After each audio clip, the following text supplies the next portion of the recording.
Magkano ba ang ginger? 188 per pound. Magkano po? 188 per pound po. Lang po kung gusto nyo. Magaganda po ang ginger namin sa dito. Saan galing po yan? Sa Saranggisa po. Ha? Sa Saranggisa po. Saranggisa. Sa Buhay po. Ano ba? Gusto nyo po na garlic po? Magkano po ba? 88 cents po lang.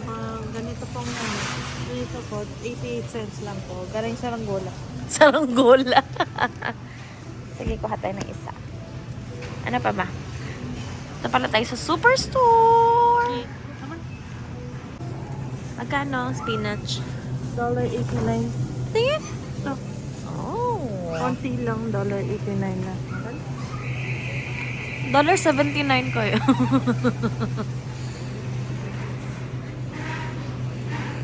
Sa 89?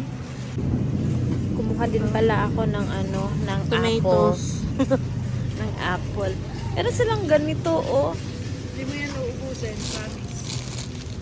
Pero kumuha ako ng ganun yung parang lang, tingi-tingi lang. At Tsaka kamatis, kumuha kami. tomato. Hindi, kuha din tayo ng Potato. Baking. patatas. Oink, oink. And then, Onion is $2.49. It's not bad. Yung ground beef, $6. Ano? $6. $6. Yan na lang? Yeah. Yan yan.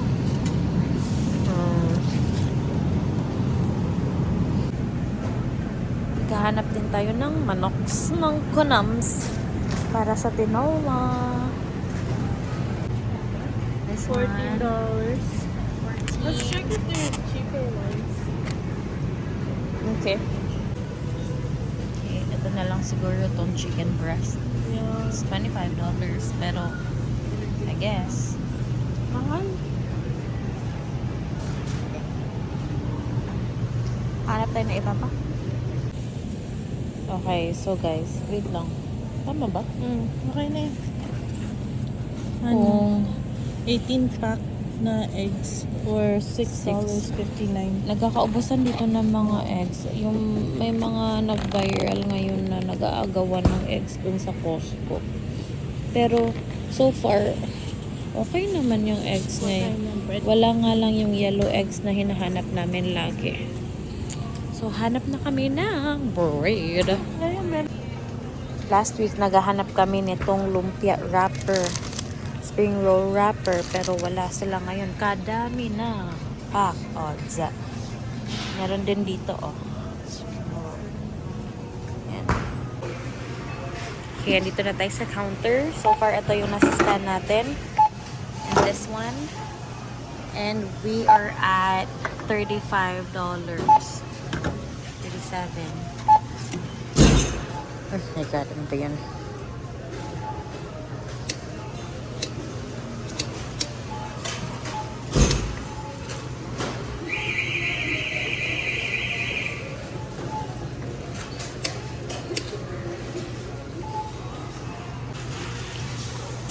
Okay. For ilan pang items yan? Natin $54. Alright, so yun na nga. Ang mahal ng groceries lately. And ang na-spend natin ngayon is $54. But only yung mostly meat yun. Kaya ang mahal. Tapos yung mga isa-isang peraso ng mga produce, ang mahal na nila, mga $1 each. Eh dati naman bumibili kami nun mga 30 cents, 75 cents, hindi umaabot sa $1. Sasabihin ng mga nanonood, syempre dati pa yun. But yes, nafe-feel namin talaga sobra ang ngayon. Inflation is real, guys. It's so real. Nakita ko may comment yung bago nating subscriber. Nakalimutan ko lang yung pangalan niya. Pero nag-comment siya. I think she's from Vancouver. Parang mas mura. Oo, mas mura sa Fraser. Totoo yan, mas mura nga sa Fraser. Na-notice din namin yun. Kaso lang, parang mas convenient kasi yung pagpunta namin dito.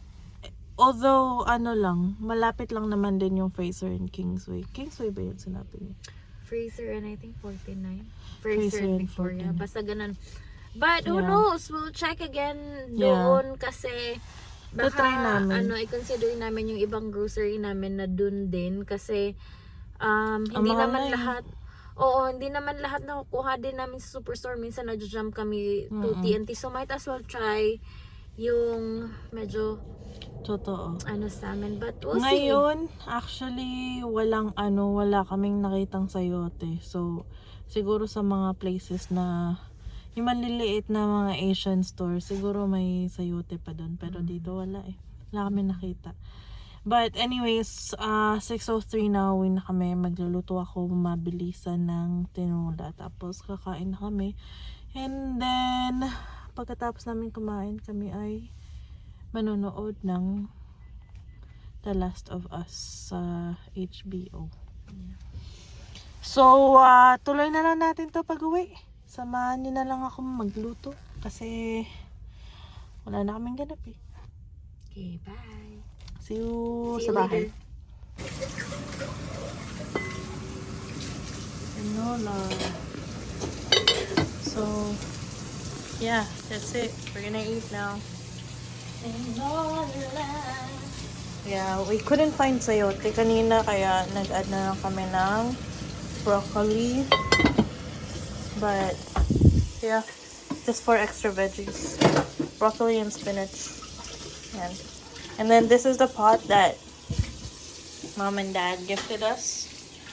And it's called our place always pan.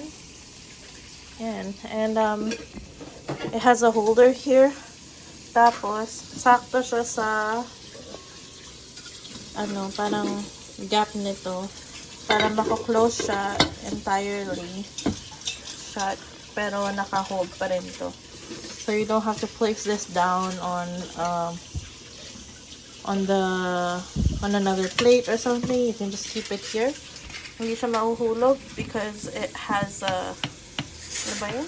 Parang I'm not sure. Yung butas na Yeah. Ito. Para mahuhook siya.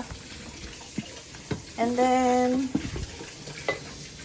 yeah, it's called the always pan because it's supposed to replace all your other pans. So ito na lang yung kailangan nyo. It is non-stick. Tapos pwede siyang frying pan and then pwede din siyang pang ganyan. Pang steam. It came with this parang I don't know what this is. But it came with this. And then when you need to steam vegetables, parang nakaganyan lang siya dun sa bottom. And then you can steam vegetables easily. And then it's deep enough so you can actually make some soups in it like I did. And then yeah, it's really nice. The only downside that I think I have about this one is etong side na to umiinit ng sobra, so even though it's there you can't touch it, pero minsan nakakalimutan ko. So yeah, napapaso ako. Yeah. But yeah, it's a nice pan. Very nice pan. Sustainable. Oh yeah, it's also a sustainable brand apparently. They partnered with very sustainable suppliers when making this. Kaya maganda din, I guess. Yeah, and it also came with, so this one came with this for free. And then it also came with this scrub. It's a natural sponge. It's a good investment if you're trying to be sustainable. Yeah, but it is, very expensive. Marami namang other pans na would serve the same purpose. But, yeah, it's also just very nice to look at. Very aesthetic. Yeah, And aesthetic. it has a lot of colors too. Yeah, marami siyang color, pero me personally, I like plain things. I don't like flashy things. Kaya, ayan, ang kinuha namin yung parang natural looking lang. Yeah, hindi naman Di namin inakala na magkakaganyan kami kasi sinabi ng parents na naubusan na daw. But, Yeah. To our surprise, they actually bought it. So thank you so much, Mom and Dad, for this pan. We love it so much. It's perfect for the 2 servings and 2 baons. Yung ganyan, perfect na na measurement. Yeah. We also have some extra spinach here. Hindi ko na inad kasi masyado na marami. But, mauubos yung veggies nito for sure ngayong gabi. So, ito ibabaon ko na lang ilalagay ko. Para tomorrow, it's brand new. And then, rice is done. Nantay ko na lang si Kat na matapos masugas. And then, we're gonna go eat. So, yeah. yeah. What's the verdict? So yummy. Yeah. Here you go. Dinagdag na namin kasi naubos. Yes. Katrina's eating Vegetables. vegetables, Filipina, and Katrina's manoy. Look at this. The vegetables. Unti lang kinakain niya. Tinatanggal niya yung stem, but that's progress. Why you mean? Kumakain naman talaga ako ng spinach. Okay. Pero yung broccoli ayaw niya. Why you don't like the broccoli? I don't like the texture. Okay. It's like a tree. Anyways, I guess that's it. That's it for this vlog. Yeah, I guess that's it for this vlog. Yeah. Ayan. Mag-bite ka muna daw. Yummy? Dito kami kumakain kasi